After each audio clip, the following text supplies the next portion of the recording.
Hello everyone, welcome back to my channel Analytical Guy. Today I'll be discussing on how to crack case study based interviews at various consultancy firms such as BCG, Mckinsey and all other big consultancy firms. Here we will discuss about what are the case study based questions, second who will benefit from this video, and finally step by step commandments to follow in order to crack the interviews. Now we will start with the definition of case study questions. See, case interview is a type of interview in which the candidate is presented with a business situation and he is asked to provide a solution for it. Right? I'll explain this with three examples. First example is the CEO of Deutsche Bank has become increasingly concerned about their declining profitability. The profitability is declining over the last 3 years. Now he has asked you to determine the factors which is causing this decline. First, the decline reason he wants. Second is the recommendation to reverse this trend. He wants two things from you. So here again you have to come up with the strategy and the layout. Second, a large chain of retail clothing store is struggling with the profitability. Basis on your review for the company's financial statements, first, what problems can you identify? Second, can this company be turned around? Third, how would you go about it? So these are the things which the company wants from you. Third case is a toy company has been experiencing decline sales for last 2 seasons. Research suggests that introducing several new product lines is the solution. Now, the top line is reducing, declining. Second, research says that you can introduce new products so that it can increase the sales. Now you have to develop a marketing strategy for the company and which can include pricing and product packaging.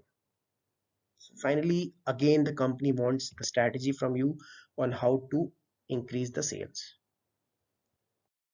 Such case studies are very challenging but interesting at the same time. If you know the structure of your answer, it makes it easier for you. Before I move ahead, I just want to focus on the traits of a good consultant, what firms look for. First is a relaxed, confident, and mature candidate. If you are matured enough, you can tackle any client. You have to face the client each and every day. You have to be confident. You have to be positive and confident. Second, a good listener. If a client is providing you with the case study, the problems, you have to understand what are the objectives, what is the outcome he wants from you. So you have to be a very good listener. Third, engaging and enthusiastic. You have to engage with the client each and every time. It should be a dialogue. It should not be a monologue. Fourth, thinking creatively. You have to be out of the box so that you can come up with the solution. Asking insightful questions. You have to ask the questions again and again so that you can build a questionnaire and answers for you. Right? Organizing the information is also very important. See, the objective of this video is to make you familiarize with the approach so that once you watch this video till the end, you will understand how to approach the case study questions. The case commandments I'll just talk about from the next slide. Here we will understand first commandment. This is listen to the question carefully. Listening is the most important skill a consultant has. Right? The case isn't about you or the consultant. It's about the client's need and what he requires. What are they really asking for? Pay particular attention to their last sentence. One word can change the entire case. Second rule is taking notes. Taking notes allow you to check back with the facts of the case. Second, someone rightly said the palest ink is stronger than the best memory. So it is very important for you to take notes. Also, taking notes will rather show your sincerity towards the case. It will show that you are really sincere and you want the problem to be solved, right? If you blank out, all the information is right in front of you. That's also a very good point. Now coming to the third rule, that is summarize the question. It is also a very important rule to understand. So after you are given with the question, take a moment to summarize the highlights. So first is it shows the interviewer that you listened. Second, it allows you to hear the information a second time. So when you summarize the question, you are hearing it again. It keeps you from answering the wrong question. So if you give the summary, you will say all the pointers, and if you said something wrong, then interviewer can rightly point you out that this is not the correct way. It fills the otherwise awkward pause. So when you're trying to think, there might be a pause. So if you summarize, that can be walked away. All right, so this is about summarizing. Now, coming to the fourth rule, that is verify the objectives. Here, the professional consultants always ask their clients to verify their objectives. It is very important for them. Second, even if the objective seems obvious, there could be an additional underlying objective. Let's say there is a firm which came up to you and asks, like they want to enhance their top line. What are the considerations? So objective can be increasing the revenue. What can be underlying objective? Underlying objective can be how to increase that sale. In the company there can be 10 categories, but the company wants to focus on one particular category, so that can be underlying objective. Third, when the objective seems apparent, phrase the question differently. Like one objective is to increase the sales. Are there any other objective I should know about? You should ask such kind of questions to the interviewer. All right, so coming to the fifth rule, that is ask clarifying questions. So you ask questions for three main reasons. First is to get additional information that will help you identify and label the question. Second, to demonstrate to the interviewer that you're not shy about asking questions under difficult circumstances, something you will be doing on a regular basis as a consultant. Third, to turn the question into a conversation. See, the further you get into the case, the most of your questions should switch from open-ended questions to the closed-ended questions. Now, coming to the sixth rule, this is organize your answer. So this is the hardest part of a case. Here you have to identify and label, plus you have to give a layout with a structure. So here I'll just talk about MECE principle and IssueTree framework. There are various other frameworks apart from this, but I'll discuss this right now. So first is MECE principle. MECE stands for mutually exclusive and collectively exhaustive. So what does it mean? MECE, it's a grouping principle for separating set of items into subsets that are mutually exclusive and collectively exhaustive. So this is MECE principle. This is very useful when we work on guesstimates. It is used. Second, issue tree structure. Here you can see there is a problem, then there are sub three issues, issue 1, issue 2, and issue 3. Here we are going from complex to simple. So we are breaking the problem into issues and then finally into solution. So issue 1 is also subdivided into issue 1.1, 1.2, 1.3. This is how it is, subdivided. Right. So this is all about organizing your answer. Here, see, I'll discuss on how to organize your answer when I'll cover the guesstimate question in the coming videos. So there you can have more like clear picture on how it has to be organized.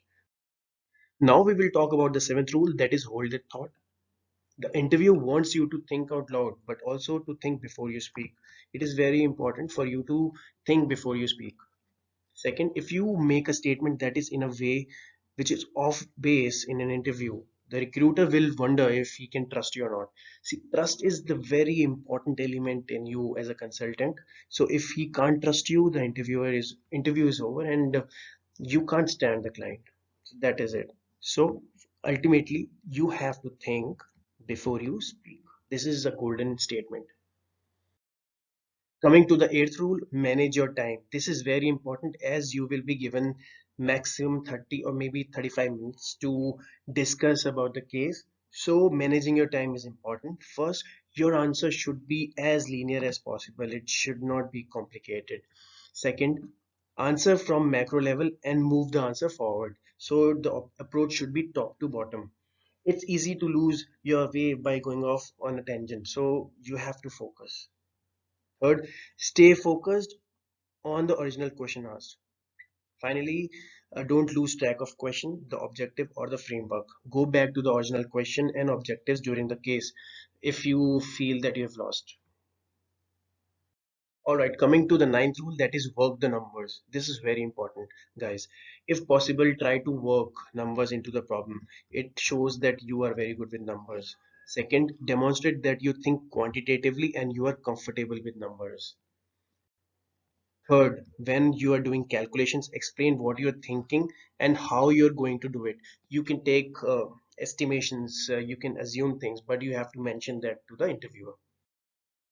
I would suggest take your time. I would rather have you get it right than rush and make a careless mistake. All right. So coming to the 10th rule, that is be coachable. First, listen to the interviewer's feedback. Is she trying to guide you back on track? Pay attention to her body language. Are you boring her? Is she about to nod off? These are signals which you have to see so that you can understand. Second, being coachable also means asking for help when you need it. See, if you run into a wall or lose your train of thought, or you're just over in your head, you ask for help. That is it. There is no shame in asking for help. It's a sign of maturity. It shows that you are really interested to solve the problem. And look, if you are working on an actual project and you get stuck, your manager would really appreciate if you ask her about the problems instead of you getting stuck there for a while. Till now, we have covered 10 rules. Now we will talk about 11th rule, that is be creative and brainstorm. Brainstorm, as you have already heard in your classroom activities in your MBA or engineering or any other courses. Brainstorming is simple, that you have to get through all your ideas from your brain and discuss in the group. But here in management consultant context, brainstorming is a very structured, methodical, logical process of identifying drivers of the issue, which ultimately can be showcased as a decision tree. Second, brainstorming without commitment, as consultants call it, allows you to toss out uninhibited suggestions without being married to them. It gives you the opportunity to review all the options and eliminate the inappropriate ones. So this is all about brainstorming. Now that you have showcased the expertise and knowledge required, you should always have the enthusiasm and a positive attitude. See, recruiters want people who are excited by solving their problems and can carry that enthusiasm throughout the interview. Because you have to face the clients, you have to understand the problems and you have to solve them, right? So you have to be enthusiastic. Secondly, interview can go beyond 45 minutes, so your positive attitude can only drive the interview smoothly. This brings to our final rule, that is bringing closure and summarizing. If you have done all the above and you have made it through the analysis, final action is to create sense of closure by summarizing the case. First, you have to review your findings. Second, you have to restate your suggestions. Suggestions are very important. Then you have to make a recommendation. All right. You don't need to sum up the whole answer. Just pick two or three key points and touch upon those. Interviewers, they are often afraid to make a recommendation, thinking that their analysis can be faulty. So they therefore do not provide any kind of recommendation. But it is very important. No answer is wrong. You just need to provide the logics and the interviewer can understand. All right. Now let's summarize these 13 case commandments. First, I talked about listen to the question. Second, taking notes. Third, summarizing the question. Then verifying the objective. Ask clarifying questions. Organize your answers. Hold that thought. Managing your time. Work the numbers. Be coachable. Exude enthusiasm and a positive attitude. And finally, bring closure and summarize. Alright, this is all about case commandments. If you follow these 13 rules, you can structure your answer and can make sense during the interview. Okay guys, I hope you found this video useful. I will post such videos every week. Soon I will post a video on how to approach guesstimate questions. Questions can be like, how many balls can you fill in a Boeing 747? So you have to make some assumptions and come up with the answer. So guys, please support me by subscribing and liking this video. I will keep you updated with all such videos. See you in the next video. Thank you for watching.